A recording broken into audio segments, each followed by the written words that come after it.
অজুহাত দিয়ে কখনো জীবনে এগোনো যায় না। পিতা মাতাকে দোষ দিয়ে, পাড়া প্রতিবেশীকে দোষ দিয়ে, হ্যাঁ, গ্রহগত অবস্থান খারাপ বলে, হ্যাঁ, গ্রহ আজকে খারাপ। গ্রহ খারাপ মানে কি? আমি স্রোতের বিপরীত দিকে সাঁতার কাটছি।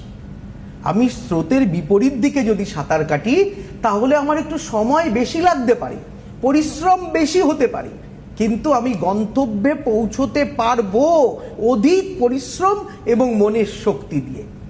আমার যদি সেরকম ইচ্ছে থাকে, যদি স্রোতের মানে অভিমুখে থাকে, তবে স্রোত টেনে নিয়ে চলে যাবে।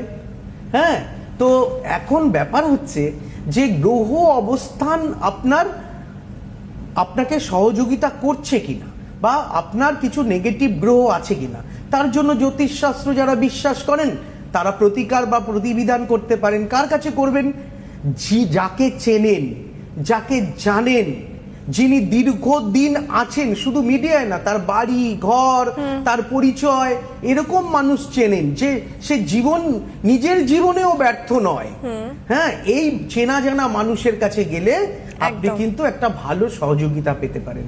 এই না যে আপনি টিভির পর্দায় দেখলেন, সেই লোকটাকে চেনেন না, তার বাড়ি ঘর নেই, স্থায়ী বসবাস নেই, এবং নানা রকম গল্প শুনলেন, আপনি বিশ্বাস করে তার কাছে প্রতারিত হলেন, ভাবলেন শাস্ত্রটাই খারাপ। কিন্তু কোনো শাস্ত্রের দোষ নেই।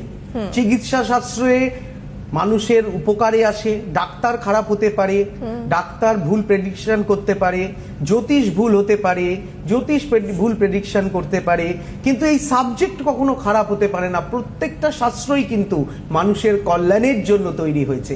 এই বর্তমান সময়ে এই যে বৃহস্পতির অবস্থান ঘুরছে, হ্যাঁ, এই অবস্থানের জন্য কিন্তু 4-5টা রাশির ক্ষেত্রে আপনার ভালো সময় যেতে পারে।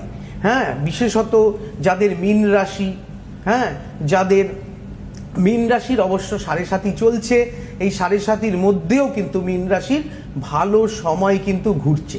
হ্যাঁ, জুন মাসের 6-7 তারিখ থেকে একটুখানি সময় আরও কিন্তু পরিবর্তন আসবে।